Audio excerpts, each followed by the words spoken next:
vamos a empezar entonces con nuestra clase de ANOVA. ¿Qué leyeron sobre las pruebas de ANOVA? ¿Para qué nos sirve?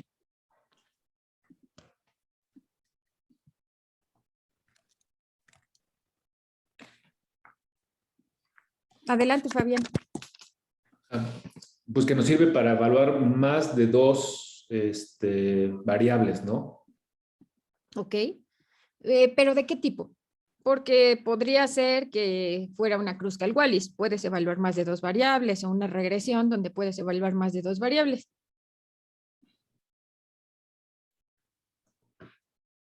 Con distribución normal. Ok, con distribución normal. Laura. Analiza varianzas, ¿no? Entre más de dos grupos. Exacto.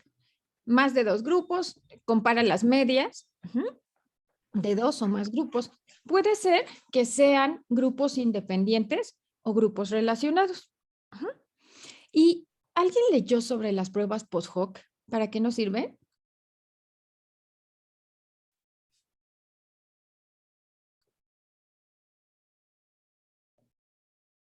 Es una característica peculiar de ANOVA y de Kruskal-Wallis.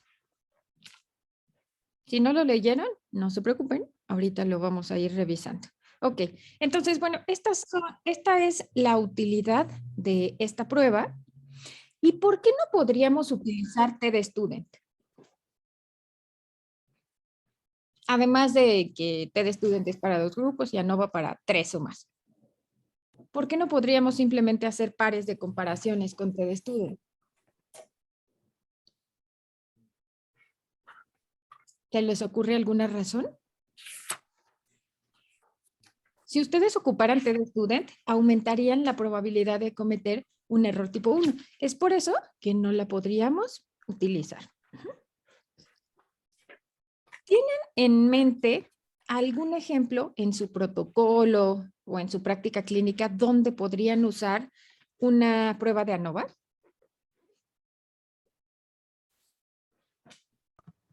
Por ejemplo, bueno, ¿puedo poner un ejemplo? No sé, si buscando riesgo cardiovascular y dividiéndolo entre a lo mejor, no sé, NIHA 3, 2, 1, bueno, de insuficiencia cardíaca, ¿no? Que son como varios grupos. Exacto. NIHA 1, NIHA 2, NIHA 3. No sé, se me ocurrió tan rápido, pues. Ok, perfecto. Entonces, ese es un ejemplo apropiado. Tal vez en el proyecto de Rogelio y de Nancy, si se hicieran 3 mediciones en el tiempo, ahí se podría utilizar también la prueba de ANOVA para muestras relacionadas. Cuando ustedes corren en SPSS la prueba de ANOVA, solo les da un valor de P, pero no sabríamos entre qué grupos hay diferencias, si no fuera por las pruebas post-hoc. Entonces, una de las utilidades de las pruebas post-hoc es que permite decirme entre qué grupos hay diferencia. ¿Por qué? Si no sabríamos que son diferentes, al menos dos medias, pero no sabríamos cuáles medias son diferentes. Ahora, ¿cuáles son los supuestos para correr un modelo de ANOVA? Que las varianzas sean homogéneas, de preferencia, como toda prueba paramétrica. Si bien existe, así como en TDStudent, una posibilidad de que las varianzas sean heterogéneas, pues acuérdense que eso aumenta la probabilidad de cometer un error tipo 1. Esta prueba es más robusta cuando los grupos tienen tamaños similares. ¿Qué pasa si de pronto una población tiene grupos de diferentes tamaños? Bueno, pues lo más probable es que sea una varianza heterogénea y que aumente la probabilidad de cometer un error tipo 1. Benigno, adelante. Disculpe, doctora, es que no entendí realmente qué era el post-hoc. Las pruebas post-hoc lo que hacen es decirte, me voy a adelantar una diapositiva. Aquí. Si corremos la prueba de ANOVA, este es el cuadro que nos arroja SPSS. Entonces, aquí se están haciendo 3 comparaciones. Se está determinando la talla entre 3 grupos. Entonces, lo que hacen las pruebas post-hoc, bueno, aquí solo nos dice que hay diferencias significativas. que esta prueba es diferente, pero no sabemos entre qué grupos es diferente. Entonces, para eso sirven las pruebas post-hoc. No sabemos si la diferencia es entre el grupo A y B, entre el B y C, o entre cuál de los tres. Entonces, Muchas para gracias, eso nos sirven las pruebas post-hoc. Esa es una de las utilidades. Ahorita les voy a mencionar la otra. Entonces, involucra que requiere una variable que tenga 3 o más categorías y una variable que sea cuantitativa y de distribución normal. Si estuviéramos hablando de la tabla 1.5, donde ustedes contrastan características basales de acuerdo a la maniobra, en este caso la maniobra sería la que tiene 3 o más grupos y las variables del estado basal serían las cuantitativas de libre distribución. Ahora, vean la hipótesis y quiero que me digan qué información nos daría, si tiene alguna limitación esta hipótesis. La hipótesis nula nos diría que no hay diferencias entre los grupos, pero vean la hipótesis alterna. La hipótesis alterna plantea que al menos 2 medias son distintas. Ahora, ¿qué pasaría si ustedes tuvieran 10 grupos? Una variable cualitativa que tiene 10 grupos. Pues que puede que las otras 8 no tengan diferencia y no las podríamos distinguir, ¿no? Por supuesto. Entonces, esto es muy importante. Cuando ustedes lean un artículo, si es ANOVA, lo ideal, y hay diferencias significativas, es que tenga siempre la prueba post-hoc. ¿Por qué? Mañosamente, en estadística ustedes pueden torturar los datos, tanto como ustedes quieran, para que haya significancia estadística. Entonces, si ustedes tramposamente quisieran evaluar si su variable tiene impacto, pues a lo mejor hacen 3 grupos y no muestran diferencias. Hacen 2 y no hay diferencias. Hacen 3 y tampoco. Hacen 5 y nada. Pero si hacen 10, pues seguramente va a haber diferencias entre los extremos.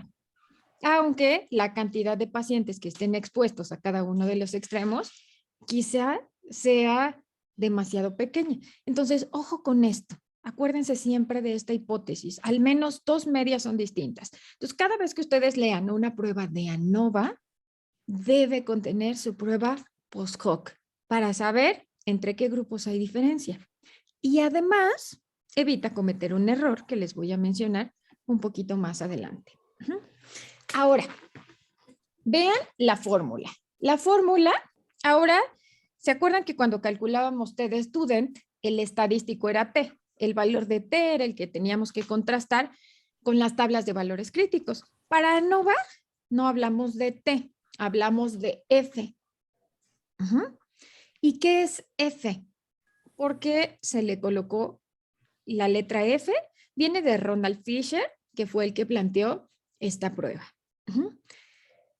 La T, si ustedes la elevan al cuadrado, pues les daría una F. ¿Esto qué quiere decir? ¿Se acuerdan qué es la varianza? ¿Y qué relación tiene con la desviación estándar? ¿Es la desviación estándar al cuadrado? Exacto. Entonces, aquí sería T al cuadrado, obtendrían un valor igual a F. Entonces, esto es solo para que recuerden que desviación estándar al cuadrado nos da la varianza. Ahora, vean la fórmula. ¿A qué se referiría varianza intergrupo y a qué varianza intragrupo?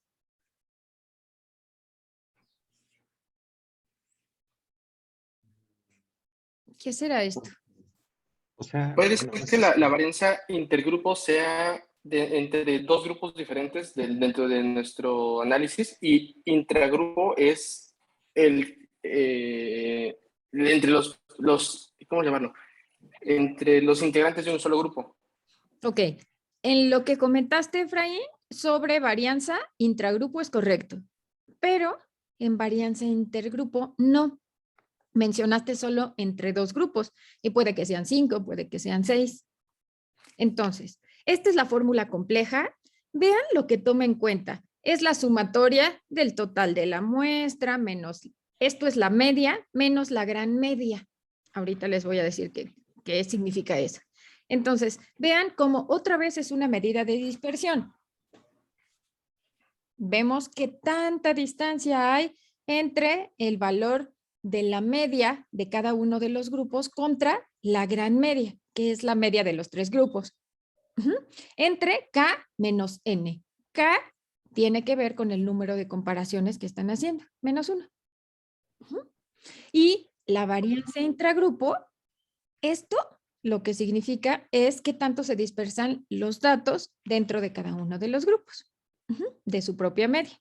Veámoslo en imagen. Quizás si lo analizamos en imagen, esto pueda quedar un poco más claro. Vean esta imagen. Serían 3 grupos. Imaginen que tenemos 3 grupos. Cada grupo tiene una media, que es esta. Pero si conjuntamos los datos, aquí ya conjuntamos los datos de los 3 grupos, entonces vamos a tener una gran media, que es el promedio de todos los participantes de todos los grupos. Entonces, esta es una gran media. Entonces, nuestro numerador, ¿a qué corresponde? A la distancia que tiene cada uno de los grupos, cada una de las medias con la gran media. Y el denominador a lo que corresponde es a la dispersión de los datos dentro de cada uno de los grupos. No sé si esto quedó claro, un poco más claro con la imagen. ¿Lo puedes repetir ¿Lo otra vez? podría? Sí, por favor. Ok, vamos a regresar aquí. Varianza, F es igual a la varianza intergrupo.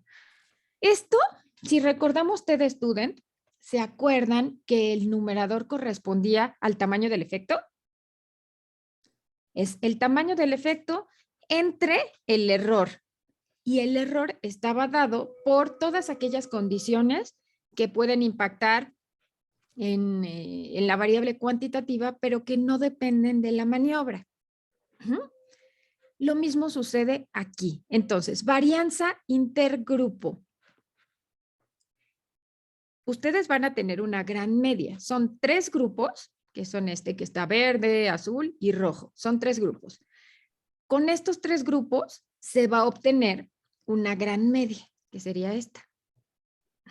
Entonces, el numerador corresponde a qué tanta distancia hay entre la media de cada grupo de la gran media. ¿Qué tendría que ver esto con el tamaño del efecto? Y ahora, el denominador a lo que corresponde es a la variabilidad de la respuesta dentro de cada uno de los grupos. Entonces, ¿qué tanto cada uno de los valores se están dispersando de la media de cada uno de los grupos? No sé si ahora fui un poquito más clara. Clau. La gran media, ¿cómo se calcula?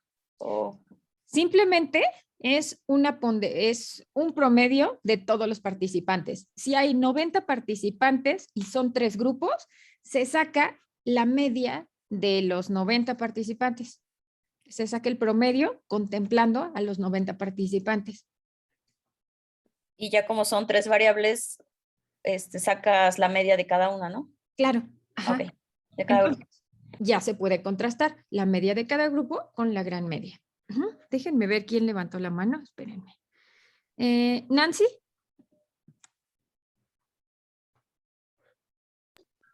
A ver si entendí. La varianza intergrupo, entonces como la varianza, como la gran media, ¿no? La varianza como total. Y la varianza intragrupo es la distancia o bueno, si la distancia, o sea, voy a poner un valor X, ¿no? A lo mejor la varianza intergrupo es 3 y la varianza intragrupo es 5. Bueno, del grupo A, por ejemplo, sería 5. Entonces, la varianza intragrupo sería 2. ¿Es eso? ¿O lo entendí mal? Así es. Sí. Ok. La distancia que hay entre cada uno de los valores, la dispersión de cada valor en cuanto a su media de cada uno de los grupos. Fabián, por favor, y después Dulce. Sí, como entiendo yo, creo que la varianza intergrupo me queda un poquito más clara, ¿no? Pero la varianza intragrupo es esta dispersión de los datos de la media de cada grupo y luego es el promedio de esas 3 varianzas, ¿es correcto? Ahí se fue la doctora. Correcto. No, aquí estoy. Ya Iba a se tomar a mi agua. Aquí estoy. Sí, es correcto, Fabián. O sea, ese es el promedio de las varianzas de los 3 grupos, la varianza intragrupo. Ujú. Ujú. Y tiene que ver con qué tanto se dispersan los datos en cada uno de los grupos. Puede ser que haya un grupo que esté muy disperso y puede ser otro que tenga menos dispersión. ¿Se acuerdan la importancia de la dispersión? ¿Qué pasaría si de pronto yo quisiera hacer 3 estrategias educativas para evaluar el desempeño académico de ustedes? Y en uno de los grupos, pues el desempeño es muy homogéneo. Todos tienen a lo mejor una ponderación, un 100, más o menos una desviación estándar de 0.5. Pero ¿qué pasa si en los otros tienen 100, pero tienen más o menos 20 de desviación estándar? Esto tiene que ver con qué tanto, cuál es el efecto real de la maniobra. Entonces, si hay una gran variabilidad, yo no puedo de pronto apostar cómo les va a ir a ustedes dentro de ese grupo que tiene tanta dispersión. Puede ser que estén muy cerquita de la media, pero puede ser que de pronto estén muy dispersos. Y entonces yo diría, bueno, el primer grupo me funcionó la maniobra muy bien, pero el segundo grupo, pues hay a quien le funcionó muy bien y a quien le funcionó muy mal. Entonces, en realidad, ¿qué tanto efecto tiene? Yo no podría estar tan segura. Lo mismo sucede aquí. Dulce, adelante. Gracias. Yo quisiera ver si lo puedo repetir como lo entendí. Claro. Y a ver. Entonces, para empezar, la varianza es una medida como de distancia a la media, ¿no? Exacto. Entonces, la varianza intergrupo es la media de las distancias, pero donde convergen los 3 círculos. Exacto. Ok. Y la varianza intragrupo, que también es la distancia de los valores a la media, pero solo dentro de un grupo, o sea, no tengo que promediarlos con lo demás. Exacto, ¿no? perfecto. Ok. Ahí está, Dulce. Justo es eso. Gracias. De nada. Perfecto. Cada uno lo explicó de forma diferente, pero con sus propias palabras. Esto que acaba de decir Dulce, creo que es el resumen de lo que esto implica. Ahora, creo que esta imagen se explicaba mejor. Esta sería, ¿qué varianza? ¿Intergrupo o intragrupo? En la imagen en B. Intergrupo de la gran media. Y aquí en A, las líneas punteadas. Intragrupo. Exacto, Inter. ahí está. No, perdón, inter. Este es inter, que es el numerador, y las líneas punteadas son el denominador. Ya está. Ese es el lío con la fórmula de ANOVA. Esto es lo más difícil de entender. Ahora, vean el ejemplo. Está bastante bobo y sencillo. Ahorita lo vamos a hacer con un ejemplo clínico, pero nos permite entender con claridad qué sucede con la prueba de ANOVA. Entonces, vean, son 3 grupos. Se quiere evaluar la talla de acuerdo al grupo o al grado escolar. Imaginemos que es grado escolar. Ahora, ¿se acuerdan que uno de los supuestos es que disminuye la probabilidad de cometer un error tipo 1 si los grupos tienen el mismo tamaño? Entonces, bueno, aquí se cumple este primer supuesto. El segundo sería que esta variable tiene distribución normal. Ahora, esto es igualito al cuadro que nos arroja SPSS. Aquí, ¿quién nos dijo? Nancy. Desviación estándar es igual a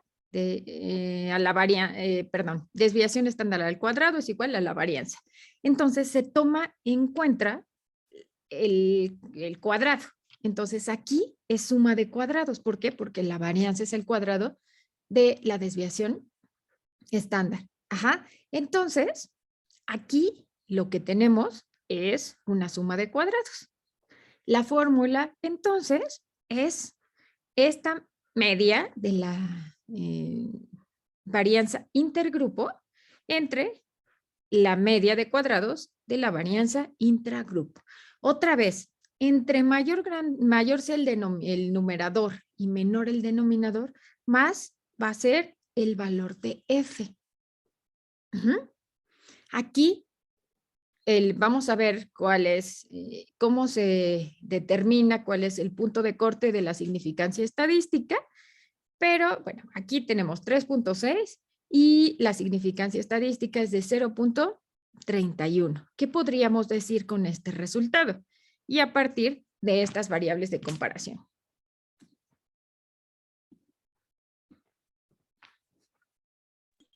¿Puedes repetir la pregunta, por favor? ¿Qué implica tener un valor de F? Tiene 3.6 y una significancia estadística de 0.03. Para este ejemplo. Que hay diferencia entre estos grupos, que sí son diferentes. Perfecto. Hasta aquí podríamos decir, ¿entre qué grupos hay diferencia, Fabián? No. No sabemos si es A, si es B o si es C. ¿Por qué? Porque aparte no tenemos tampoco la media. Si hubiéramos calculado la media, pues visualmente podríamos saber cómo se comportaría. Entonces, así tal cual, SPSS nos arroja los resultados. Ahora, tenemos aquí los grados de libertad. ¿Se acuerdan cómo se calculaban los grados de libertad para TD Student? Era N menos 1. 2. 2, N menos 2. Rogelio, ¿alguna pregunta hasta aquí? No, iba a decir la fórmula. Perfecto. Ahora, para ANOVA tenemos 2 grados de libertad. Uno que va a ser dependiente del número de comparaciones. Entonces, aquí la primera es K menos 1. Esto tiene que ver con el número de comparaciones que tengo. Bueno, ¿cuántos grupos tengo? Aquí tenía 3 y es 3 menos 1, son 2 grados de libertad para el numerador. Para el denominador tengo 90 participantes, 30 en cada grupo. Para este segundo grado de libertad es el total de la muestra 90 menos 3, que se refiere al número de grupos. Entonces vamos a tener estos grados de libertad. Primero, número de grupos menos 1 para el numerador y para el denominador total de la muestra menos el número de grupos que yo estoy comparando. Entonces tenemos 2 y 87. ¿Por qué? Si ustedes se van a estas tablas de valores críticos, les pide los grados de libertad para el denominador y para el numerador. Entonces primero aquí tenemos el del numerador y el del denominador. Entonces, para el numerador quedamos que son 2 y para el denominador tenemos 87. Aquí tenemos que elegir el que esté más cerca del valor que queremos contrastar. Tenemos un valor de 3.15 para decir que este resultado es estadísticamente significativo. Entonces, ¿qué implica el que yo tenga un valor de F de 3.62? Esto se interpreta exactamente igual que para TD Student. Que siendo mayor será estadísticamente significativo. Y que puedo rechazar la hipótesis nula. Y por lo tanto, asumo que hay diferencia. Bien, Eduardo. Ahora, aquí, si ustedes quisieran saber cuál es el valor de ANOVA, aquí dice, para el denominador que tiene más de 120 participantes y a 3 comparaciones, es decir, 2 grados de libertad, sería un valor de 3. Entonces, si ustedes observan de pronto un valor de F que es mayor a 3, pues con toda seguridad dirían que esas diferencias son significativas. ¿De cuánto es el valor de P? No sabríamos con seguridad, pero sí sabríamos que esas diferencias son significativas. Ahora, bueno, esto es lo que ya les había explicado y esta es la imagen de lo que implica una prueba post-hoc. Teníamos 3 grupos. Ahora, ¿entre qué grupos hay diferencias? Para esto tendríamos que utilizar una prueba post-hoc. ¿Habrá diferencias significativas entre el rojo y el azul? No parece. No, pero entre el verde y el rojo y entre el verde y el azul sí parece haber diferencias significativas. Entonces, para eso es que nosotros utilizamos estas pruebas post-hoc. Pero la utilidad de la prueba post-hoc, digamos que esta es su segunda utilidad. La utilidad principal es esta, que previene o evita la probabilidad de cometer un error tipo 1. ¿Qué pasa si de pronto ustedes tuvieran 6 comparaciones? Si tienen una comparación, el error es de 0.05, pero si tienen 4 comparaciones, el error se incrementa a 0.18, a 18%. Si tienen 6 comparaciones, este error aumenta a 26%. Si tuvieran 10 comparaciones, el error sube a 40%. Y si tuvieran 13 comparaciones, el error es de 50%. ¿De qué nos hablaría esto?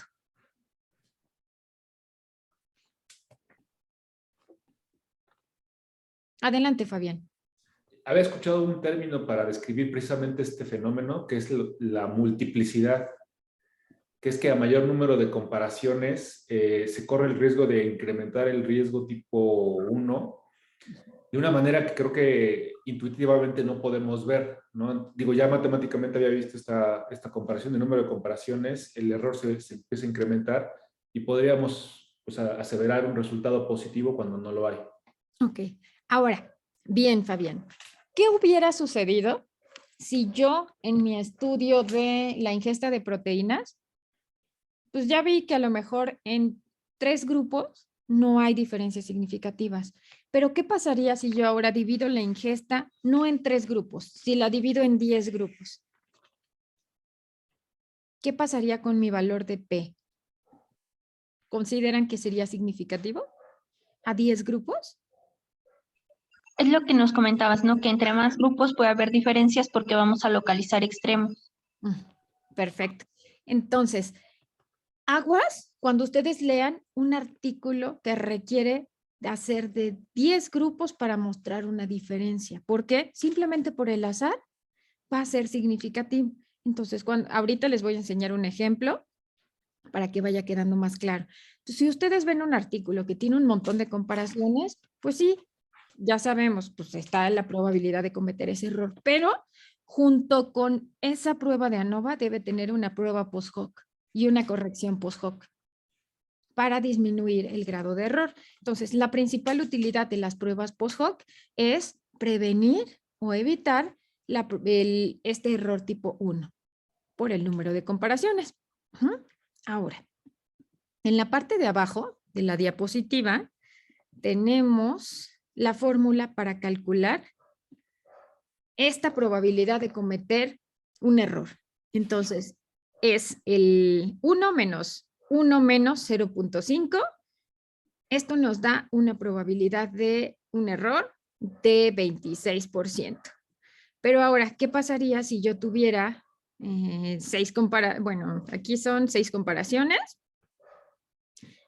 ¿Qué pasaría si yo pretendo hacerlo con 13 comparaciones? Bueno, pues este error subiría al 50%. Entonces, tienen aquí ustedes la fórmula para poder calcular esta probabilidad de cometer este error. Ahora, vean la fórmula. Es 1 menos alfa, que aquí está siempre determinado por 0.05 y se eleva al número de comparaciones que ustedes tienen. Lo pueden hacer el ejercicio para calcular estos grados de error y siempre que vean un artículo, entonces tiene que contener su prueba post-hoc. Ahora, ¿qué es lo que hacen las pruebas post-hoc? Hay diferentes pruebas para varianzas homogéneas, para varianzas heterogéneas. Nuevamente se utiliza la prueba de Levin para evaluar la varianza. Con la misma interpretación, un valor mayor a 0.05 implica que la varianza es homogénea. Si es menor, entonces la varianza es heterogénea. Esto no pretendo que se lo aprendan. Cuando ustedes corren las pruebas en SPSS y quieren hacer pruebas post-hoc, les dice, tales pruebas son para varianzas homogéneas y para varianzas heterogéneas. Y entonces aquí está, creo que la más utilizada es después de Bonferroni, Turkey. Ujú. Y la que más se utiliza es esta corrección de Bonferroni. Ujú. ¿En qué consiste esta corrección de Bonferroni? Bueno, es muy sencillo. Tienen que dividir el nivel de significancia estadística de 0.05, que sería cuando tenemos solo una comparación, y lo van a dividir entre el número de comparaciones. Y ahora, lo que ustedes buscarían para decir que esas diferencias son significativas sería un valor de P menor a ese valor. Pongamos un ejemplo. Si tenemos 3 comparaciones, tendríamos que dividir 0.05 entre 3. Aquí no vamos a considerar estadísticamente significativo 0.05.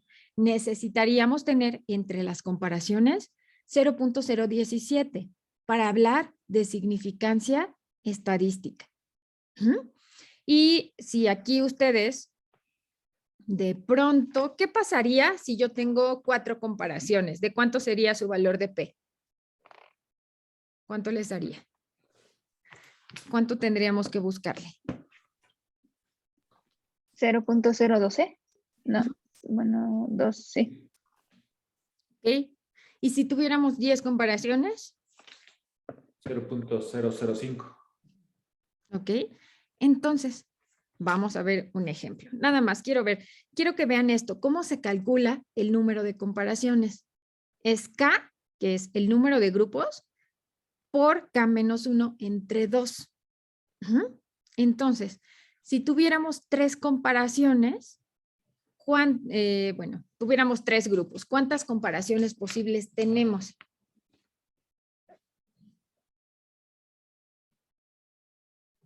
¿Una? 3 menos 1, 2 por 3, 6 entre 2. 3. Ok. Ah, ya. Sí. Entonces, tendríamos 3 comparaciones. Si tenemos 4 grupos, tendríamos 6 comparaciones posibles. Ajá. Vamos a ver este artículo. Creo que es el artículo que les puse para el examen diagnóstico. Ahora, vamos. En los últimos años, el uso de vitamina D como cardioprotector o relacionado a enfermedad cardiovascular ha estado en auge. Entonces, este artículo lo que planteaba era determinar si la ingesta de vitamina D, el nivel de ingesta de vitamina D se asociaba o no a enfermedad cardiovascular. Bueno, y aquí específicamente a riesgo cardiovascular. ¿Cómo se evalúa el riesgo cardiovascular? Por el puntaje obtenido en el Framingham. Ahora, vamos a ver los resultados y me van a decir qué opinan después de analizarlos un momento. Aquí está, riesgo cardiovascular a 10 años. Tenemos el puntaje. 5.6. Aquí la ingesta de vitamina D, de ser cuantitativa, se hizo una variable ordinal. Se dividió a la población de acuerdo al nivel de ingesta de vitamina D en 5 grupos. Y se hicieron quintiles. Entonces, vean lo que sucede aquí. Tenemos 5.6 de puntaje de riesgo cardiovascular en el quintil 1 versus en el quintil 5 que tenemos un puntaje de 4.8. ¿Qué opinan? ¿De cuánto es la diferencia en el puntaje? 6.2 menos 4.8. De 0.8. Y eso sería clínicamente significativo. Pues no sé qué me digan los cardiólogos, pero no me parece mucha diferencia en el porcentaje de riesgo, ¿no? Que es lo que se está midiendo aquí. Eduardo, ¿tú qué opinas de este resultado? Pues sí, no es una diferencia numérica importante, ¿no? Ok. Pero vean el título. El título es el alto consumo de vitamina D está inversamente asociado con el riesgo cardiovascular. ¿Y qué dice su conclusión? Sus datos sugieren que un alto consumo de vitamina D está asociado con una reducción en el riesgo cardiovascular. ¿Están de acuerdo con este resultado? Pues Ah, solo si tuvieran, solo si lo hubieran asociado a algún desenlace clínico relevante, o sea, aunque clínicamente el riesgo sea bajito, pero se haya asociado y no sé, haya mucho menos infartos, podría tener esa, o sea, entendería eso de se sugiere, ¿no? Se sugiere. Ok, bien. Ahora, analícenlo un momento. Presten atención solo a esta variable. Riesgo cardiovascular. Bueno, el puntaje de riesgo cardiovascular. Y aquí, por acá, solo dice que el riesgo cardiovascular se determinó con el puntaje de Framingham, pero pues no nos dice qué prueba estadística se utilizó. No aquí, pero en el apartado de material y métodos en plan de análisis estadístico, ahí sí nos comentan que utilizaron la prueba de ANOVA. ¿Ok? ¿Que le ven algún error o no a nuestra variable de riesgo cardiovascular? ¿Confiamos en este artículo? ¿No confiamos? Analícenlo un momento y ahorita me dicen qué opinan de este resultado.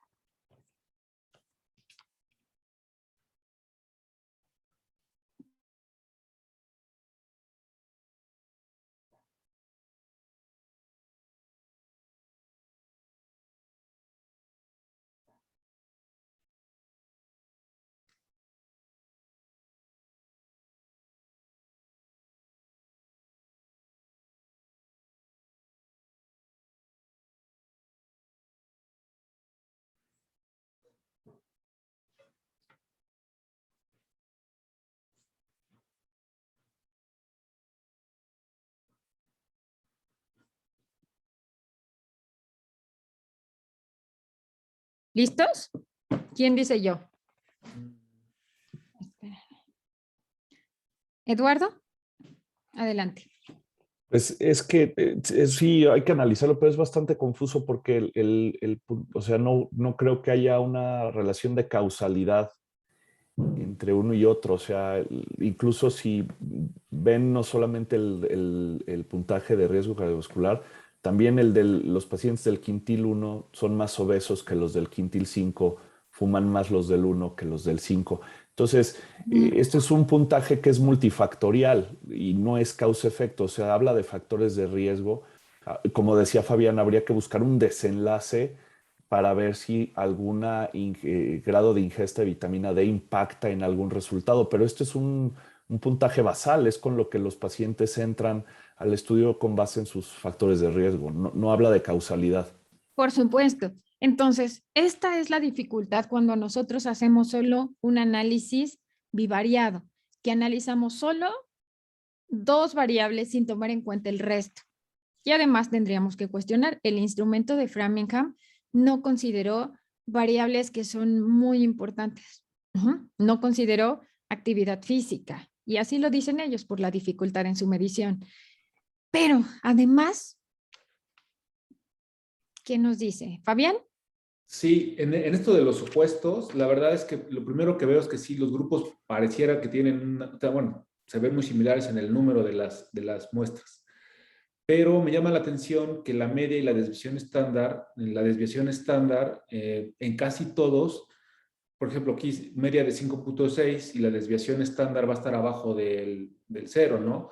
Entonces, me habla de que hay mucha dispersión de los datos y probablemente no sean varianzas de una distribución normal. Entonces, luego hacen las comparaciones, si hacen ANOVA, nos faltaría como que el análisis post-hoc para saber entre cuáles realmente hay diferencia, porque probablemente este resultado sea la diferencia entre todas las poblaciones, más que entre una población específica, como por ejemplo el quintil 5 contra el quintil 1, ¿no? Que te pareciera, pero así a puros ojos creo que no lo podría saber, y entonces podríamos haber cometido un error tipo 1. Ok, Bien, Fabián. Vean entonces, uno, pues ya habíamos visto. ¿Entre qué valores se va a encontrar el 95% de la población si consideramos que la desviación estándar es de 6.4? ¿Será posible encontrar valores negativos? Pues de posible, ¿Cómo se posible, puede pero hacer? quién sabe. Seguramente no. Ujú. Sí, no. Entonces, valores negativos. Ahora, la desviación estándar, ¿se acuerdan que a simple vista habíamos visto que podríamos decir que tiene distribución normal si tiene el 10% de la desviación estándar? Aquí es más grande en comparación a la media. Aquí es más grande la desviación estándar que la media. Entonces, bueno, aquí dudamos de que se haya cumplido este primer supuesto. Pero ahora, este valor de P, asumimos que la diferencia está entre el grupo 1 y el grupo 5, pero no nos están diciendo con claridad entre qué grupos hay diferencias. Y además, de cuánto debiera ser el valor de P por el número de comparaciones. Dejamos como significativo 0.02. No, tendría que ser de 0.005. Ok. Si tuviéramos 10 comparaciones. Y aquí, Perdón. 0.01. 0.012. ok, pero aquí tenemos ¿cuántas comparaciones? 5. 5, ¿no? Pero Son 5 menos- contigo. Una, dos, bueno, sería 1 contra 2, contra 3, contra 4 y 5. Tendríamos 4. Si lo dejáramos al mínimo de comparaciones, sería 0.12. ¿Cuánto tenemos? Al mínimo de comparaciones, porque las comparaciones reales entre estos grupos son 10. Ajá. Ok, pero entonces estás tomando 5, ¿no? No, que Cuatro. diga 4. Ujú, Ok, son 5 grupos y 4 comparaciones. Ok, de acuerdo. ujú. 0.012. ¿Es Pero, ¿por qué? significativo? Mande, ¿Por qué Fabián. No, perdón, doctora, ¿por qué las comparaciones dijo que eran realmente 10? Porque aquí podemos comparar el grupo 1 contra el 2, 3, 4 y 5, pero también podríamos comparar el 2 contra el 3, el 2 contra el 4, el 4 contra el 5, y así nos darían 10 comparaciones. ¿Eduardo? Sí, bueno, aquí ya me perdí un poquito. Entonces, sí, o sea, si seguimos la fórmula, son 10 comparaciones. Entonces, originalmente, si fueran 10 comparaciones, serían 9 por 5, perdón. O sea, son 5 grupos menos 1. Son 4 por 5, 20. Entre 2 son 10 comparaciones. Entonces, para que te diera 10, tendrías que poner 0.05 entre el número de comparaciones, ¿no? 0.05 entre 10, ajá. Te da 0.005 para que sea. Entonces, pero ¿por qué esta decisión de llevarlo al mínimo? O sea, ¿es válido o tendríamos que a fuerzas tener las 10 para decir con este resultado que es falso, ¿no? O sea, que no hay diferencia significativa. Serían Ahí las me 10. perdí un poquito. Serían las 10. Aquí es solo asumiendo estas 4 principales. Pero pues ya sabemos que también puede ser entre el quintil 2 y el 3, entre el 2 y el 4, entre el 2 y el 5, entre el 3 y el 4. Entonces aquí si son 10, que son las comparaciones posibles, sería 0.005. Entonces, ¿lo consideramos como significativo? ¿Estaríamos de acuerdo con su conclusión? ¿Dulce? Perdón, doctora, a mí no me queda claro lo que dijo de por qué llevar al mínimo. O sea, ya en ese de dividirlo entre 4, que primero pensé que se me había quedado claro, ahí nos usamos la fórmula, ¿verdad? No, ahí no lo usé la fórmula, solo fue a simple vista. Si yo quisiera hacer estas comparaciones entre 1 y 2, entre Ah, ok, de 1, acuerdo. 3, 4 y 5. De Pero acuerdo, doctora. vemos que puede haber también otras comparaciones entre 2 y 3, entre 3 y 4. Ujú. Ok, correcto. Gracias. Entonces, ¿qué opinan? ¿Nos quedamos con su conclusión? ¿Estamos de acuerdo con su conclusión? Y bueno, tengo una duda. Sí, Nancy. ¿Dónde, en qué parte del artículo de la tabla el autor nos tendría que decir este valor de P? O sea, el de 0.005. Porque como que cuando leemos un artículo, pues damos por hecho que el valor, ¿no? O sea, casi siempre se menciona ahí en los métodos, pero si no, damos por hecho que el valor va a ser de 0.05. Aquí tendrían que explicárnoslo. Al pie de la tabla tendrían que decirnos que utilizaron ANOVA y una prueba post-hoc. Y que el ajuste a lo mejor se hizo por Bonferroni y P igual a 0.05. Ahí, en esa parte o en el plan de análisis estadístico. Y aquí, bueno, lo correcto sería que ellos nos mostraran. Aquí lo que habitualmente se hace es poner como corchetes. Y entonces aquí se pone entre, a lo mejor por cuestión de espacio, solo resaltas esta diferencia entre el 1 y el 5. Y aquí con un corchete pones que esta diferencia fue de 0.005. O entre las dos que hayan salido significativas, con corchetes. Y aquí, pues más que ser de utilidad, un valor de P global, pues no sería de utilidad tener un valor de P para cada una de las comparaciones.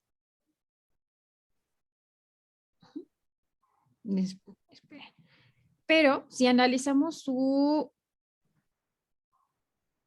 plan de análisis estadístico, pues no está descrito.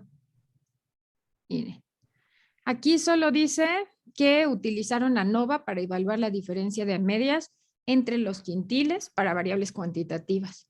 Pero pues no, tampoco están describiendo si utilizaron una prueba post-hoc o no. Déjenme. Sí, adelante. Una pregunta. ¿Siempre antes de hacer el análisis post-hoc, siempre hay que hacer la corrección de Bonferroni o no? Para ver, porque lo que aquí podría ser que el valor de P que están dando ya sea el valor de P del análisis post-hoc y que entonces sí sea significativo o como... Cuando ustedes, bueno, ahorita lo vamos a hacer en SPSS, cuando ustedes activan la opción de post-hoc, ahí ustedes tienen que elegir desde el inicio, antes de correr las pruebas, cuál es el ajuste que quieren. En cuánto van a considerar significativo el valor de P. Entonces, ese es el primer paso. Déjenme, les quiero enseñar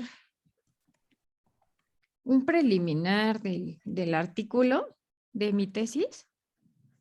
Eso todavía después se cambió porque al final nada tenía significancia. Pero vean cómo podríamos reportar una prueba post-hoc.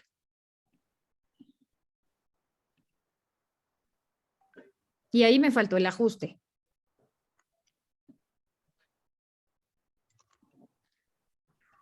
Esta sería una manera, Nancy, de mostrarlo. Entonces ponen la P global, pero después ponen la P para cada comparación.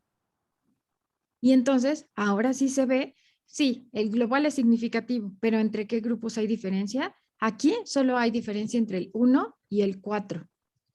No hay diferencia entre el 1 y el 3 o entre el 1 y el 2.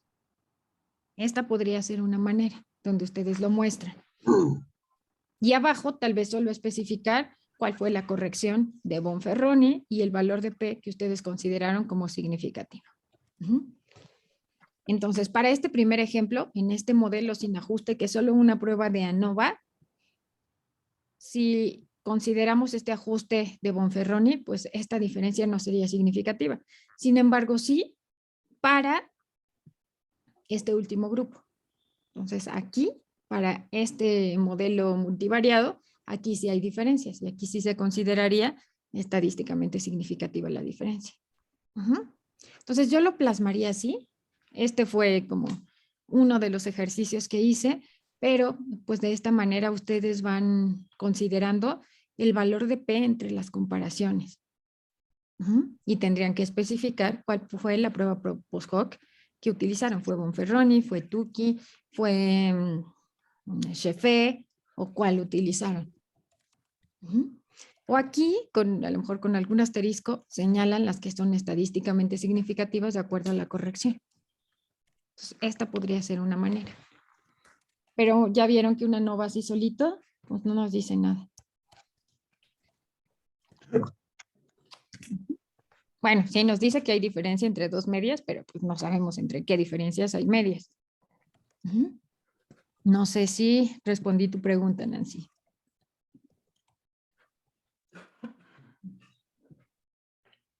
Sí, gracias. Ok. Ahora, vamos a ver este ejemplo. Es un ejemplo que nos va a enseñar al final cómo mostrarían sus resultados. Se parece mucho a la manera en que ustedes mostraron sus resultados para TED Student. Entonces, tienen que colocar siempre, acuérdense que el tamaño de la N es muy importante para cada uno de los grupos, porque nos puede desde el inicio señalar si puede haber o no diferencias en las varianzas por el tamaño de muestra. Entonces, en este ejemplo, se quería evaluar si hay diferencia entre la media de peso y talla de acuerdo al resultado de la prueba PPD en pacientes receptores de trasplante renal. Bueno, lo que se esperaba es que aquellos pacientes reactivos tuvieran menor peso, menor talla, menor índice de masa corporal. Entonces, acuérdense que el primer paso siempre será evaluar el tipo de distribución. No se pueden saltar este paso y no pueden asumirlo como correcto. Y ahorita les voy a enseñar el por qué, con el ejemplo que vamos a ver. Entonces, una vez que señalan si tiene distribución normal o no por cualquiera de los métodos que ya vimos, bueno, aquí si utilizamos solo las pruebas de normalidad de Kolmogorov, diríamos que tiene distribución normal. Se cumple este primer supuesto. Después, tendríamos que irnos al apartado de comparar medias, ANOVA de un factor. Y aquí en opciones, ustedes eligen descriptivo. ¿Para qué? Para que les diga cuál es la media y la desviación estándar en cada uno de los grupos. Aquí también está la prueba de homogeneidad de las varianzas. Y vean aquí los resultados. Es otra vez el mismo estadístico de Levin para homogeneidad de las varianzas. Entonces aquí las varianzas son homogéneas o heterogéneas. Homogéneas. Homogéneas. Y después el resultado general de ANOVA es este. Entonces, la media cuadrática de la varianza entre grupos y dentro de los grupos. Vean el valor de F, es 0.6 y habíamos visto que tiene un valor de 3. La significancia estadística 0.5. Entonces, es menor.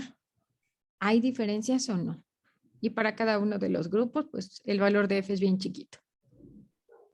Si solo tuvieran el valor de F, ¿qué dirían? Pues que no es significativo. Ok. ¿Qué más hacemos? Aquí es necesario hacer una prueba post-hoc.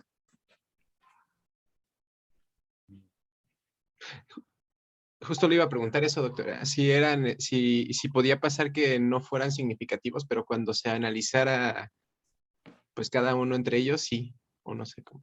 Las pruebas post-hoc se utilizan para evitar la probabilidad de cometer un error tipo 1. Por lo tanto, solo las van a correr cuando ustedes estén viendo que hay diferencias significativas. Si no hay diferencias significativas, hasta aquí termina el análisis. Ustedes hacen su tabla y no se requiere prueba post-hoc. Solo se corren las pruebas post-hoc si y solo si hay diferencias significativas. Si no, no tiene ningún sentido. ¿Vale? Ok. Bien. Hasta aquí. ¿Dudas? Sí, ¿podrías volver a mostrar lo de SPSS? Sí, es que ya no supe dónde. Ah, ok. Vamos a hacer el ejercicio en tiempo real.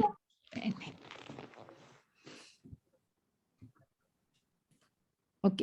Vamos a hacer lo que me hicieron en sus tareas.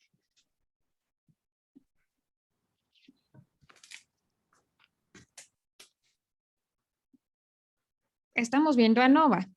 Entonces vamos a correr una prueba de ANOVA. Nuestras variables es triglicéridos, colesterol y glucosa. y queremos evaluar si existen diferencias o no de acuerdo a el índice de masa corporal. ¿Sale? Y tenemos también tasa de filtrado glomerular. ¿Por dónde empezamos? Me salto. Vamos a ver qué pasa si me salto el primer paso. Nos vamos a ir directo a comparación de medias. Entonces, nos vamos a analizar. Otra vez es comparación de medias y aquí elegimos solo ANOVA de un factor. ¿Qué va en lista de dependientes? Pues los factores, ¿no? ¿Qué dijo? Glucosa, triglicéridos y colesterol. Colesterol. Ok, ¿cuál sería nuestra hipótesis? Y les dije también tasa de filtrado glomerular. ¿Cuál sería nuestra hipótesis? ¿Cómo se comportarían estas 4 variables de acuerdo al estado nutricional? Tenemos pacientes desnutridos con índice de masa corporal normal, sobrepeso y obesidad. Pues la hipótesis sería que a mayor índice de masa corporal tendríamos un mayor colesterol, mayor niveles de glucosa, mayor niveles de triglicéridos y teóricamente, no sé, una menor tasa de filtrado. Ok, entonces al menos esperaríamos que en 2 grupos se mostraran diferencias. Después, en opciones, aquí nuestro primer paso sería opciones, estadísticos descriptivos. Podemos evaluar la homogeneidad de las varianzas en este paso de opciones. Entonces aquí está opciones, descriptivo y prueba de homogeneidad de las varianzas. Aquí, ¿creen que ya valga la pena hacer una prueba post-hoc o nos esperamos al siguiente paso? Habría que esperarse, ¿no, doctora? Exacto. Entonces, lo primero es evaluar cómo se comporta el resultado global de ANOVA. ¿Qué opinan a simple vista? Vean la media. En los pacientes con desnutrición tenemos 165 de colesterol. En los que tienen obesidad, 199. ¿Ustedes consideran que las diferencias sean estadísticamente significativas? ¿Y entre qué grupos? Como son muestras grandes y la variable es cuantitativa, es probable que haya una diferencia entre, entre los de desnutrición y los de peso normal. Y sobrepeso y obesidad pareciera que no hay mucha diferencia, ¿no? Estadísticamente. Desviaciones.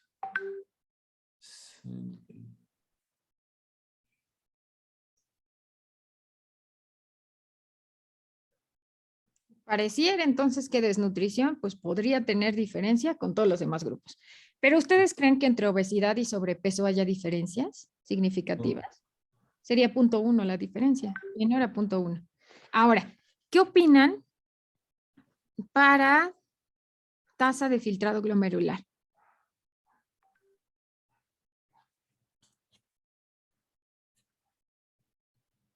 ¿106 contra 91? Y vean esta diferencia que es amplia. Creo que les podría decir que es más amplia que mi ingesta de proteínas. Es amplia, pero está dentro de la normalidad para la tasa de filtrado glomerular. O sea, son valores normales. Por supuesto. Ahora, ¿ven la importancia de trabajar con desenlaces clínicamente relevantes y no con desenlaces subrogados? Porque cualquier persona que no tome en cuenta la clínica, pues, ¿qué diría? Que la diferencia es enorme entre grupos. Y ahora imaginen que esto no es estado nutricional, que es ingesta de sodio, proteínas, lo que sea. Vamos a decirle al paciente, lo vamos a limitar, tal vez vamos a disminuir su calidad de vida y de todas maneras va a estar en un rango normal.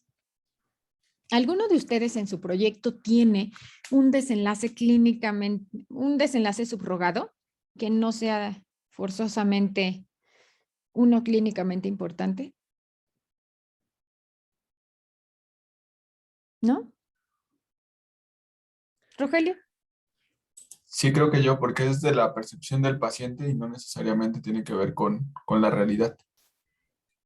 Ok. Va a haber algunas situaciones, bueno, aquí yo me defendí a capa y espada, ¿no? Cuando elegí mi desenlace subrogado, pero pues estaba en el propedéutico y no alcanzaba a visualizar como la magnitud de esto que ahorita Eduardo identificó así a simple vista.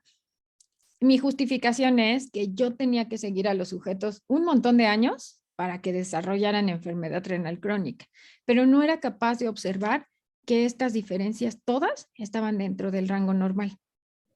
Entonces, esa es la importancia cuando ustedes sustenten el desenlace. ¿Por qué uno subrogado?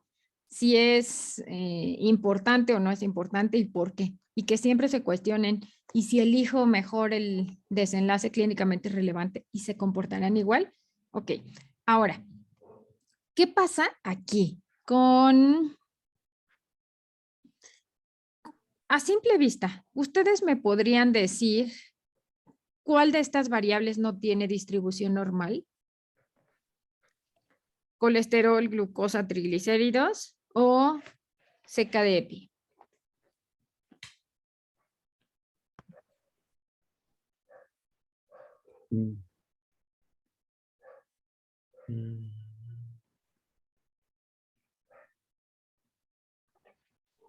Pues todas, ¿no? Triglicéridos en el grupo de pacientes con sobrepeso. Una media de 175 con una desviación estándar de 131.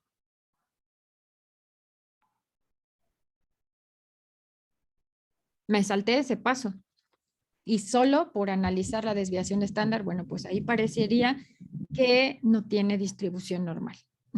Ahora, vamos a ver los resultados de nuestra prueba de... Ok. Primero, veamos la de Levin. ¿Varianzas homogéneas o heterogéneas?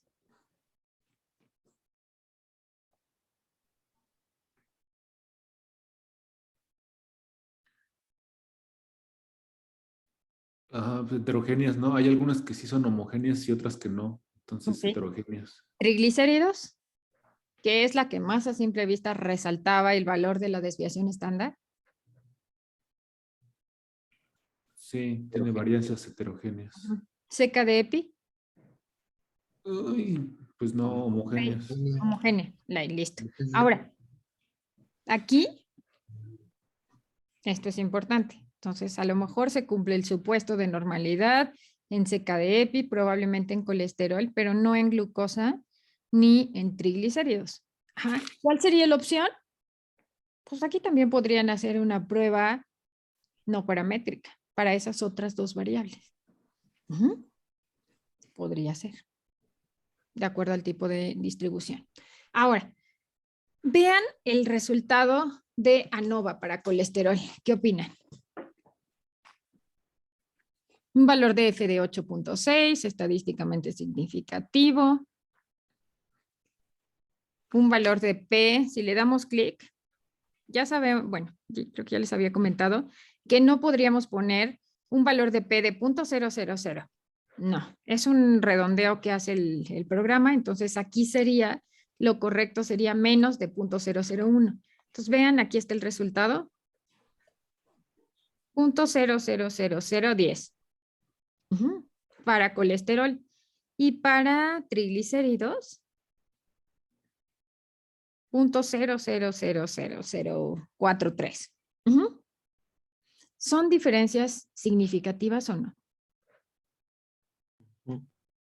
Para todos los grupos. Pero ahora, si queremos ver entre qué grupos hay diferencia, ¿qué es lo que vamos a hacer?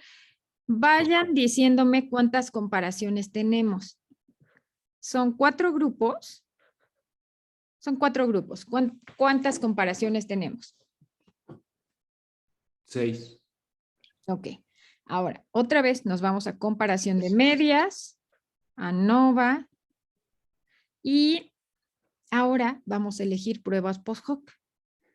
¿De cuánto va a ser el valor de P que yo voy a considerar estadísticamente significativo?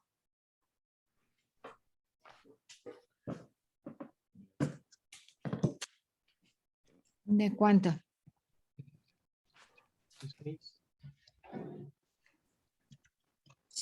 0.05 entre 6.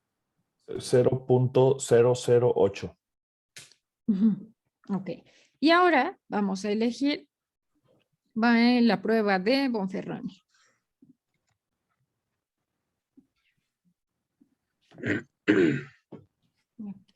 Vean ahora los resultados para saber entre qué grupos hay diferencia. Déjenme ver, creo que... espera.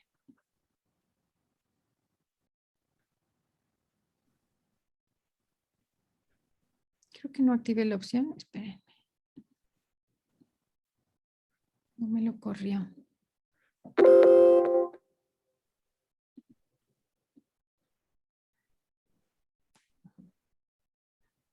Ahora sí.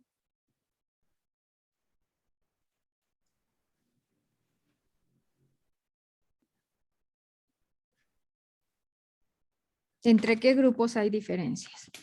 Vean cómo aquí ya nos va diciendo este asterisco. Entonces les va diciendo primero entre desnutrición y normal el valor de significancia.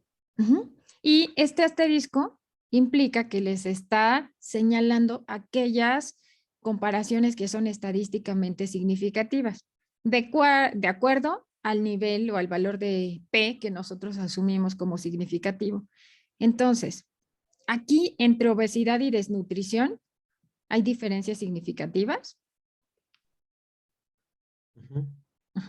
¿Pero qué pasa entre obesidad normal y obesidad y sobrepeso? No, no hay. Ahora, vámonos a seca de EPI. ¿Entre qué grupos hay diferencia? Desnutrición con todos los grupos da diferencias significativas con estos valores de P. Pero ¿qué pasa cuando contrastamos obesidad? Solo hay diferencia entre obesidad y desnutrición, pero no entre obesos y con índice de masa corporal normal y con sobrepeso. ¿Ya vieron?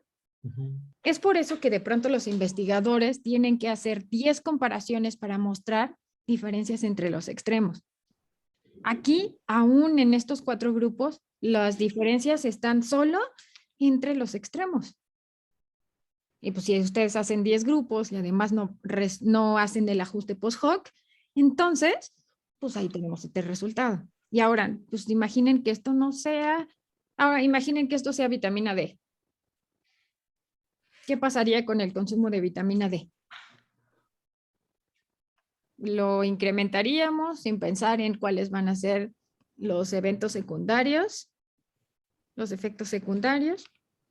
Si fuera calcio, bueno, imagínense todos los eventos secundarios. ¿Ok? ¿Hasta aquí dudas? No, ya no. Okay. Eduardo. Decíamos al principio que parte de los supuestos son el tamaño de los grupos. Y aquí en este ejemplo tienes 24 pacientes con desnutrición y 700 con sobrepeso. O sea, ¿impactará esto en los resultados o lo pasas por alto? ¿O en qué momento lo aclaras? ¿O en el artículo pones que hay diferencias en la N? ¿O haces algún tipo de ajuste? ¿Qué harías? No podemos hacer ajustes. ¿Por qué? Como es un estudio observacional, pues no podríamos cambiar. ¿Qué podrías hacer? Habría oportunidad en algunos momentos de juntar los grupos. Entonces, a lo mejor aquí podrías juntarlo con los normales y al final que esta categoría sea índice de masa corporal menor a 25. Podría ser esa una opción. Si no tienes opción, Eduardo, ¿qué haces? Aquí estamos viendo que para seca de EPI, pues al final la varianza es homogénea. Pero si fuera heterogénea, como en triglicéridos y en glucosa, ¿qué harían? ¿Qué sería lo que ustedes harían? ¿Qué opción tienen? No todo tiene que llevar una prueba paramétrica. Podríamos... Es una no paramétrica, ¿no? Claro. Vamos a ver que justo es lo que vamos a ver la siguiente semana. Entonces, se van ustedes a analizar y están las pruebas no paramétricas. Muestras independientes. Aquí Si ustedes le ponen esta primera opción, dice comparar automáticamente, el mismo programa ya les dice qué prueba tienen que hacer. O le toca Kruskal, o le toca o le toca Friedman o Wilcoxon. Entonces vamos a ver qué sucede si utilizamos ahora la prueba correcta.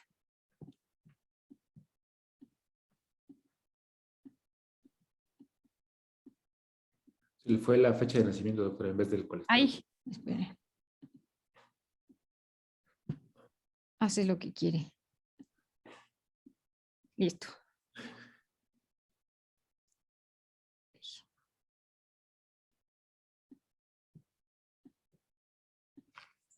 El programa les da, lo primero es como en ANOVA. Les da un cuadro de resultados donde viene el valor de P. Y en las nuevas versiones de SPSS les da las comparaciones en automático. Este es el primer cuadro. Entonces, todos tienen diferencias, bueno, valores de P de menores a 0.001. Esto cambió respecto a lo que habíamos visto con ANOVA. Y si lo utilizan de esta manera, ¿quién les va a cuestionar las diferencias en los grupos? Pues nadie podría cuestionárselas. Ahora, aquí en automático el programa les da la misma corrección de Bonferroni. Aquí ustedes ya no tienen que hacer ningún ajuste. El programa se los ajusta solitos y baja el valor de P de acuerdo al número de comparaciones. No he encontrado hasta el momento cómo se hace esta comparación, o más bien esta corrección en estas pruebas no paramétricas. Así que si alguno de ustedes lo encuentra, el que lo encuentro primero lo comparte a su compañero en la clase. Así que ojalá lo podamos buscar y encontrar cómo se hace esta corrección. Nunca lo he encontrado en ninguno de los libros. Y vean aquí cuántas comparaciones se tienen. Aquí sí les da. Son 4 grupos y ¿cuántas comparaciones? 6. Las 6. Aquí sí se las da todas. Y el valor de P que ustedes tendrían que considerar es el ajustado. Vean cómo para este primer ejemplo es desnutrición contra normal. El valor de P sin ajuste es 0.007 y ajustado es 0.043. Entonces aquí sí hubo como mayor diferencia. Sigue siendo acá significativo. Lo mismo para el resto de los grupos. Siempre el valor que ustedes deben tomar es este, y aquí sí les pone que se hizo el ajuste con la prueba de Bonferroni. Entonces, esta sería la opción. Si tienen grupos que son de distinto tamaño, si de pronto la desviación estándar parece no tener sentido, vean, yo les había, creo que al inicio les compartí un ejemplo. Este fue el ensayo clínico que hicimos. Entonces, son 3 grupos de tratamiento y queríamos contrastar las características basales. Vean lo que sucede con la prueba de normalidad de edad.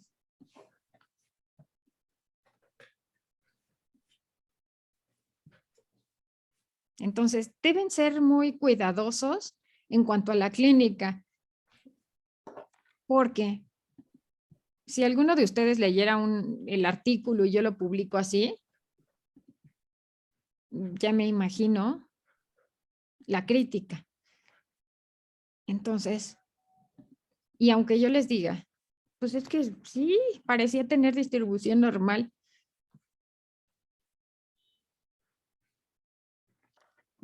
Vean, tengo 92 participantes. Un valor de P de 0.114. ¿Es normal o no? No. Por la prueba de normalidad. Perdón, sí. Ok. Vean, pero vean qué sucede cuando yo pongo la media. La media es de 39 con una desviación de 14. ¿Entre qué valores estaría el 95% de mi población?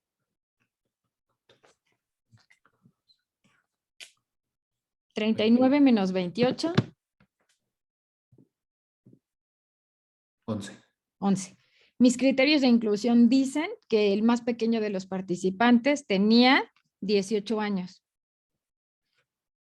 Entonces, ¿qué harían en este ejemplo si quisiéramos contrastar edad de acuerdo al tipo de tratamiento? Y son 3 tratamientos. Hacemos una ANOVA tomando en cuenta lo que dice la prueba de Kolmogorov o hacemos una prueba no paramétrica.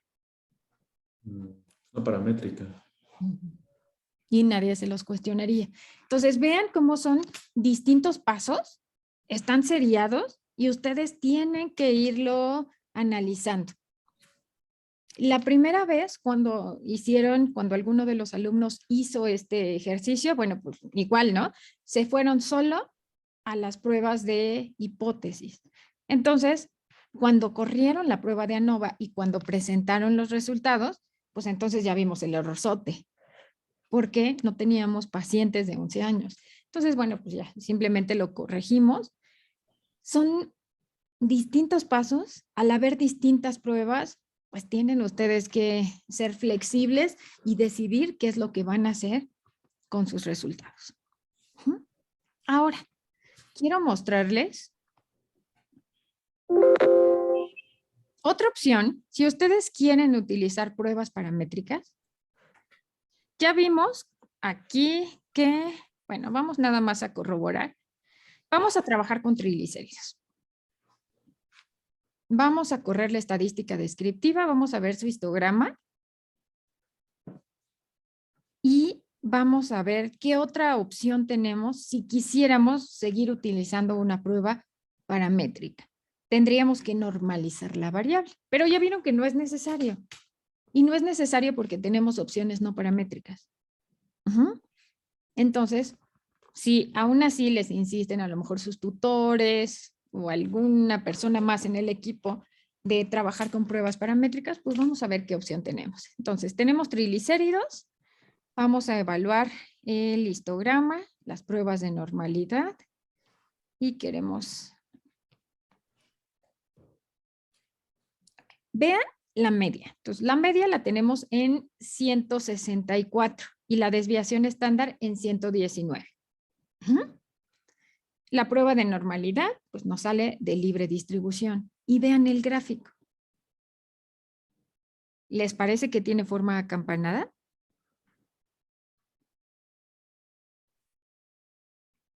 No. No. Ajá, ahí se ve asimétrica, se jala la curva hacia uno de los dos lados.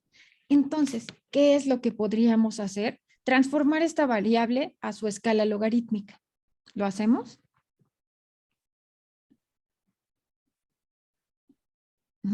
¿Cómo la transformamos? ¿A alguien se le ocurre? Transformar, calcular variable. Esta variable nueva sería triglicéridos, logaritmo.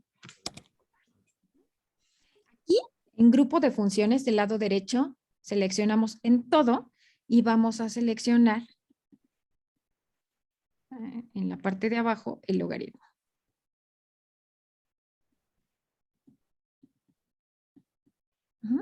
Seleccionamos nuestro logaritmo, lo subimos con la flecha y ahora sí seleccionamos la variable que queremos transformar.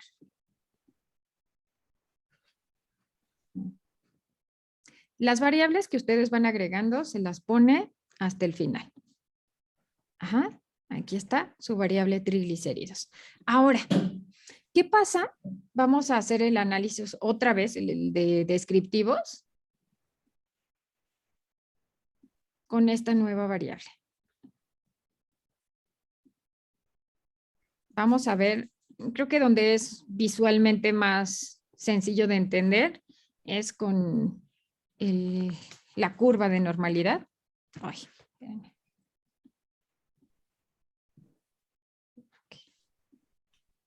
Vean ahora lo que sucede cuando lo transformamos a una escala logarítmica.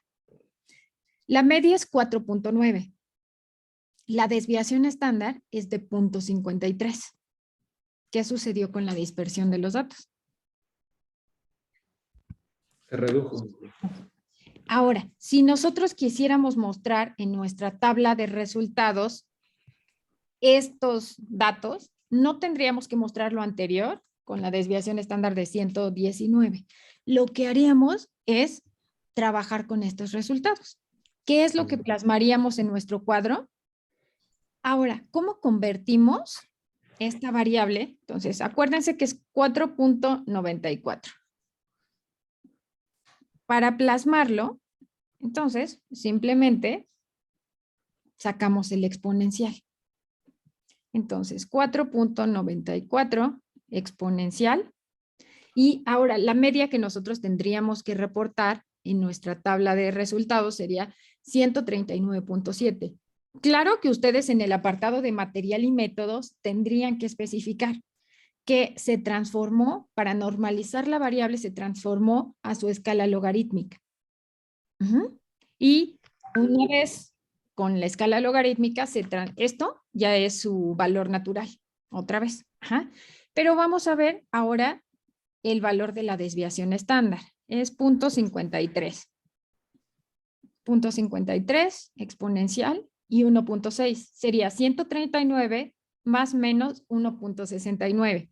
Esa sería la desviación estándar que ahora ustedes tendrían que reportar. ¿Qué pasaría si ustedes ahora quisieran utilizar una prueba TED-Student o una prueba de ANOVA? Y vean el histograma de frecuencias. ¿Qué pasó aquí? ¿Se ve igual que la gráfica anterior?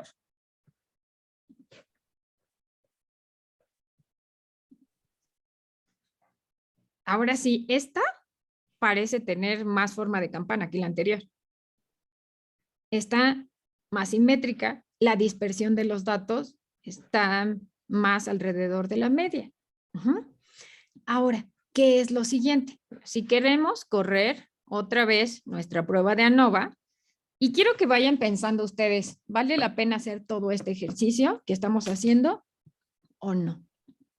Entonces, vamos a hacer ahora nuestra prueba de ANOVA.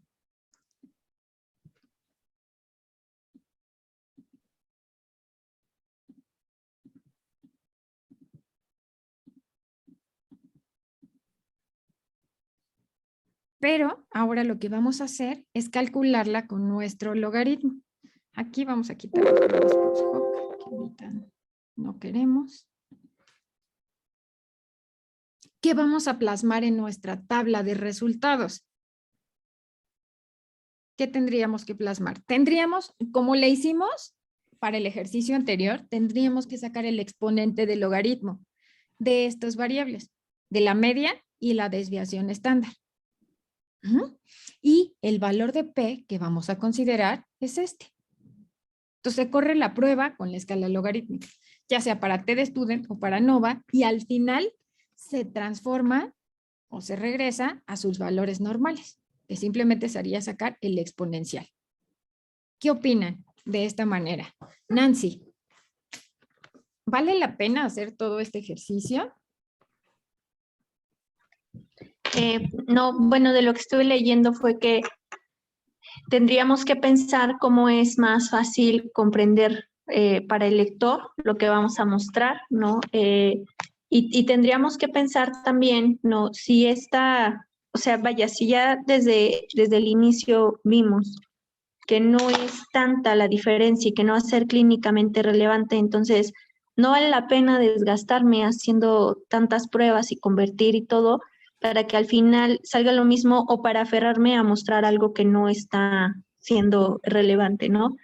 Y aparte hay ciertas cosas que considerar para que nosotros podamos, o sea, no sé cómo llamarlo, son como, pues les voy a llamar supuestos, no sé si llaman así, pero para saber si nosotros vamos a convertir o no vamos a convertir, o si es prudente o no convertir esta variable, que yo creo que recae en lo mismo, ¿no? Porque dentro de lo que estoy leyendo se debe transformar solamente si los datos están muy sesgados, ¿no? Que es lo que veíamos ahorita, la curva se jala hacia un lado. Si las medidas entre las unidades son arbitrarias, o sea, si no son kilogramos, si no son como medidas ya estandarizadas. Si el tamaño de la muestra es menor a 30, si estos resultados los quiero para llevarlos a un multivariado, o si tenemos una gran diferencia entre el tamaño de muestra de los grupos, que es lo que mencionaba hace un rato Eduardo, y si la correlación que está entre moderada a fuerte entre las medidas o la desviación estándar de todos los grupos. Entonces, digamos que de cierta manera lo voy a transformar en palabras simples solamente si vale la pena mostrarlo. O sea, si para el paciente va a ser realmente importante que se vea esta variable. Y no lo tengo que transformar o no tengo que hacer todo este proceso si desde el principio veo que la desviación de la normalidad pues no es demasiado extrema, o sea o que es un poquitito, que nada más se mueve un poquitito la curva, o bien que tampoco es tan importante ver o tener una variable normal, ¿no? Si los datos están en unidades significativas, es decir, que estén en kilogramos, en centímetros, en milímetros, si tengo un tamaño de muestra mayor a 30, si la estadística univariada tiene una validez conocida, es decir, que la distribución de mi estado, de mis características basales vaya de acuerdo con la clínica, y si los grupos similares entre sí, que si los grupos son similares entre sí, entre tamaño y distribución. Entonces, vale la pena en este caso dejar, digamos, por la paz esto y correr una prueba no paramétrica, ya sea para tenerla en distribución normal, o bien pensar si esa categoría o si esa variable es mejor presentarla de manera categórica, ¿no? Por ejemplo, esto de triglicéridos, hacer 2 categorías, como decías hace un rato, ¿no? Mostrarla como a lo mejor menor a tanto y mayor a tanto, de acuerdo a la importancia clínica, o por alguna categoría que a mí se me ocurra, y mostrar la misma U, pero la variable categórica. Claro. Entonces, vean, el proceso, no tenemos que torturar los datos. Podemos trabajar con los datos reales de los pacientes y afortunadamente existen pruebas no paramétricas. Pero cuando ustedes están trabajando, sí me ha pasado, algunos de los investigadores básicos forzosamente todo lo quieren trabajar con pruebas paramétricas. Pero bueno, sus N son bien chiquitas, no son clínicos, trabajan con modelos experimentales. Entonces, bueno, pues ahí a lo mejor para ellos vale la pena, para nosotros no vale la pena, no es necesario. Pero es importante que ustedes lo conozcan. Podría ser una manera, si alguien se los propone, pues ya saben ustedes que puede ser una manera, no en todos los casos, y siempre podrían utilizar una prueba no paramétrica o transformar sus variables. Entonces, hay que ser flexibles y hay que pensar en otras opciones. A veces los resultados no tienen ningún comportamiento como el que nosotros esperábamos y tenemos que analizar la razón y plantear alguna alternativa a lo que nos está ocurriendo. ¿Sale? Entonces, chicos, ya estamos, ya me pasé otra vez, unos minutitos. Esto sería todo para la clase de ANOVA. La siguiente semana, lo que vamos a hacer es, ahora nos vamos a adelantar a la siguiente clase. Su tarea va a ser de la clase que sigue. Lo siguiente son las pruebas no paramétricas. La prueba U, Kruskal-Wallis, Friedman, todas las no paramétricas. Lo que van a hacer es una presentación, así como yo se las he mostrado, breve, donde me pongan cuáles son los supuestos de la prueba, los tipos de prueba, para que se utilizan, ejemplos, y al final que me pongan en SPSS cuáles son los pasos para calcularla y qué significan al final los resultados, de acuerdo a la pregunta de investigación que ustedes se plantearon. Puede ser con su base ficticia o si necesitan alguna base, me dicen y les comparto alguna. Y, no olviden la fórmula y explicada de forma sencilla, con algún ejemplo sencillo. ¿Sale? La única, bueno, aquí está, lo único que tienen que hacer es irse a pruebas no paramétricas. Pero ya vieron que nos arroja solo el valor de P. Entonces, antes de irse a pruebas no paramétricas, lo único que tendrían que hacer es irse a explorar y aquí me van a poner en lista de factores su variable de agrupación y me van a decir los percentiles. porque no me va a servir de nada que solo me pongan el valor de P si yo no sé visualmente entre qué grupos están las diferencias. Entonces, este sería, el primer paso es determinar el tipo de distribución. Después donde me digan cómo se comporta la mediana para cada uno de los grupos. Y bueno, finalmente, el valor de P, así como lo hicimos ahorita en este ejercicio de Kruskal-Wallis. ¿Sale? Al azar voy a escoger alguna de las presentaciones. Si alguno tiene guardia o no va a estar en la clase, avísenme y para considerar a alguien más. ¿Sale? Eso sería en la primera parte de la clase. Estas pruebas son rápidas, entonces la siguiente parte, si nos da tiempo, vamos a empezar a revisar correlación y yo preparo esa clase. ¿Sale? Rogelio, adelante. Perdón, no entendí si es de todas las pruebas de la U y de cada una de las no paramétricas o solamente explicar esta parte como lo hacen SPSS. Me vas a decir cuándo utilizamos Friedman, cuándo U, cuándo Kruskal, pero la fórmula solo pónganla porque es muy similar y es el supuesto para todas, nada más de la U. Entonces me ponen la fórmula de la U y me dicen qué otras pruebas no paramétricas hay y en qué condición la utilizaríamos. Y cuando lo hagan en SPSS, elijan una, de acuerdo a la pregunta de investigación que ustedes se plantearon. Solo una. Algunos, en algún caso, van a tener que utilizar una de Friedman, en algún caso van a decir, bueno, utilizo U o Kruskal. Una nada más. Y aquí, entre todos, iremos complementando la presentación y si falta algún ejercicio sobre alguna prueba, bueno, pues aquí lo hacemos con alguna de las bases. ¿Sale? Pues eso sería todo por hoy, chicos. Si no hay más dudas, nos vemos la siguiente semana. Gracias. Gracias. Cuídense mucho. Hasta pronto.